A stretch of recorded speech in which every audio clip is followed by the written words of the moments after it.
Welcome to the show this morning. The topic this morning is the freedom machines. And of course, we have with us to talk about freedom machines this morning, Mr. FStewart, an employee of Independent Living of Nashville. And of course, Mr. Stewart, let me welcome you to the show this morning. Thank you, Dr. Haney. You know, Mr. Stewart, I'm reminded that quite a number of years ago, we had you in the same studio talking about some of the things that we hope to re-emphasize this morning. But before we get into that, Mr. Stewart, let us have you to give us some information, as well as our audience, some information about your background, your education, and some of the things that were important in your experiences that eventually led you to be an employer at the Center for Independent Living and to be involved in a movie production. That's the only thing that we can call it, Freedom Machines. Talk about it from that perspective. Okay. Well, of course, my name is FStewart Jr., and I was injured in an automobile accident in 1984 on January the 15th. Actually, it was Dr. King's birthday, and I was driving too fast. My car slid off the road, hit some ice, and it broke my neck between the 5th and 6th cervical vertebrae.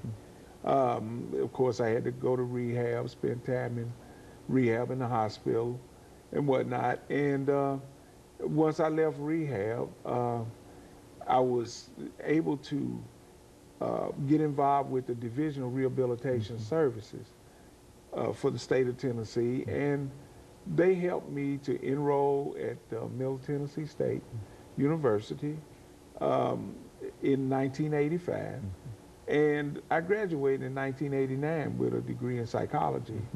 And from the very beginning, my focus was on counseling individuals with disabilities and helping them to become as independent as possible. And I spent time in a nursing home. I lived in a nursing home for about 5.5 years. 3 of those years, I was actually going to college at MTSU. And the last 2, I spent as a member of the Peace Corps, VISTA volunteers. While living in a nursing home, I worked with an organization, People First of Tennessee. And People First of Tennessee is an advocacy organization for people whose disabling condition is mental retardation. And I worked with People First until 1992.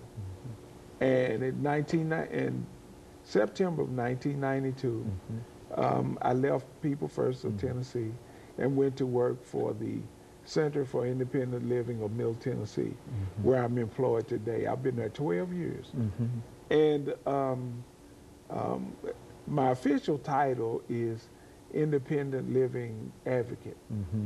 And it's really been enjoyable working with so many disabled Tennesseans and individuals with disabilities, basically from around the country and around the world. I've been interviewed by media from AP, UP, from people in Japan, from Australia, from United Kingdom.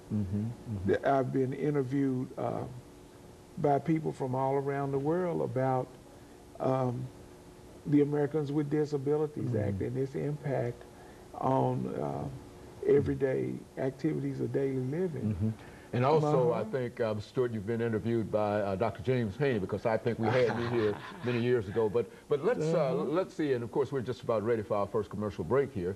But let's see if you can give us a quick definition of the Disabilities Act of 1990, and then we'll come back to the second segment and we'll talk about that act. Well, the Americans with Disabilities Act of 1990 is basically a civil rights law, and it prohibits discrimination against individuals with disabilities because of their disability.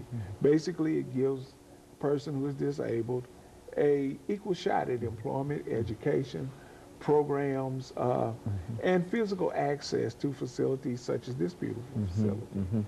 And so in a real sense, it has quite a bit to do with access, building access and facility access. Is that what that too, that's a piece of it. But it's program access, access to equal employment opportunity, access to programs and projects, access to public schools, public facilities. It's quite a profound civil rights law. As you said, it's one of the Civil Rights Acts in a real most sense, certainly is.